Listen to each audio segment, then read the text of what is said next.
आज आपण आपल्या शरीरासाठी अतिशय पौष्टिक असणारे हे शेवग्याच्या शेंगांचे सूप बनवणार आहोत।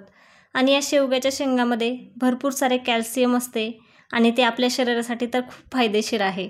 आणि हे सूप बनवताना आपण कुठलाही तेलाचा किंवा तुपाचा वापर करणार नाहीयेत, त्यामुळे व्हिडिओ शेवटपर्यंत नक्की पहा। नमस्कार, भाग्यश्री कुकिंग चॅनलमध्ये आपल्या सर्वांचे खूप खूप स्वागत आहे। चला तर मग वेळ न घालवता रेसिपीला सुरुवात करूयात। सर्वात पहिल्यांदा इथे मी शेवग्याच्या शेंगा कट करून घेतलेल्या आहेत। आपल्याला हे कुकरला शिजवून घ्यायचं आहे। तर 2 मध्यम आकाराच्या शेवग्याच्या शेंगा मी व्यवस्थित अशा कट करून घेतलेत। आता यामध्ये मी 1 मध्यम आकाराचा कांदा कट करून टाकलेला आहे, 1 हिरवी मिरची, 1 लसणाची पाकळी आणि 1 मध्यम आकाराचा टोमॅटो कट करून टाकलेला आहे। आता व्यवस्थित याच्यामध्ये पाणी टाकून हे शिजवून घ्यायचं आहे। तर एकूण इथे मी 1.5 ग्लास पाणी टाकलेलं आहे। आपल्याला जितकं सूप बनवायचं आहे त्यानुसार आपण हे प्रमाण कमी जास्त करू शकतो।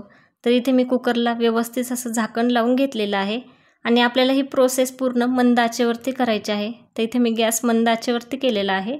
आपण हे कुकरला 2 शिट्ट्या करून घेणार आहोत। 2 शिट्ट्यामध्ये शेवग्याच्या शेंगा व्यवस्थित शिजतात। तर इथे मी 2 शिट्ट्या करून घेतलेल्या आहेत। गॅस बंद करून आपण ही कुकरची वाफ काढून घेतलेली आहे। आता आपण चेक करूयात की आपल्या शेवग्याच्या शेंगा शिजल्यात का। तर इथे मी चमच्याच्या साहाय्याने चेक करते। तर इथे तुम्ही पाहू शकता आपल्या शेवग्याच्या शेंगा मऊसूत अशा शिजलेल्या आहेत। आता हे आपण एका चाळणीवरती काढून घेणार आहोत। त्याच्यामुळे काय होतं, जे पाणी आहे त्याच्यामधलं ते पाणी खाली निथळून जातं आणि जे शेवग्याच्या शेंगा आणि बाकीचे जिन्नस आहेत ते व्यवस्थित असे वरती चाळणीवरती राहतात। आणि हे जे खाली पाणी दिसतंय ते आपल्याला फेकून द्यायचं नाही आहे, ते सूप बनवताना आपण त्याचा वापर करणार आहोत।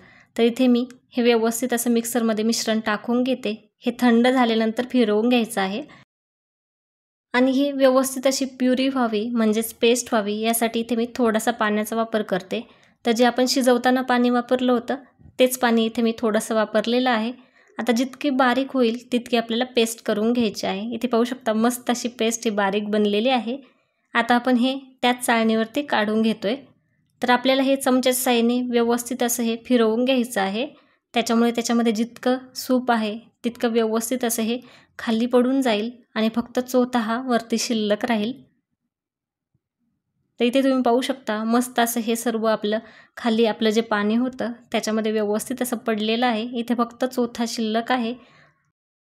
आता आपण एकदा हे व्यवस्थित असं एकजीव करून घेऊयात। तर तुम्ही अजूनही चॅनलला सबस्क्राईब केलं नसेल तर अशाच नवनवीन रेसिपी पाहण्यासाठी चॅनलला सबस्क्राईब करायला विसरू नका आणि त्याचबरोबर साईडला असलेले बेल आयकॉन पण क्लिक करा। त्यामुळे मी ज्यावेळेस नवीन रेसिपी अपलोड करेल त्याचे नोटिफिकेशन तुम्हाला मिळून जातील।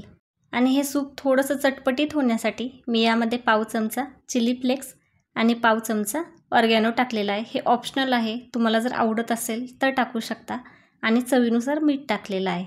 आता हे व्यवस्थित आपल्याला एक मस्त अशी उकळी आणून घ्यायची आहे। तर मी एकदा हे चमच्याच्या साहाय्याने हलवून घेते। इथे पाहू शकता मस्त अशी उकळी आलेली आहे आणि आपलं हे सूप सर्व करण्यासाठी तयार आहे। कुठलंही सूप असो गरमागरम पिण्यातच मजा असते।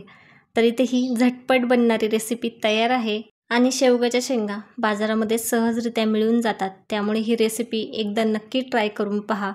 आणि हे सूप शरीरासाठी तर पौष्टिक आहेच आणि त्याचबरोबर त्यामध्ये भरपूर प्रमाणात कॅल्शियम असते, त्यामुळे दररोज नाही पण आठवड्यातून एकदा तरी हे सूप प्यायला पाहिजे।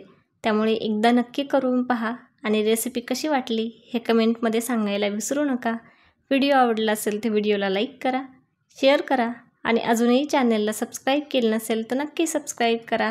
धन्यवाद।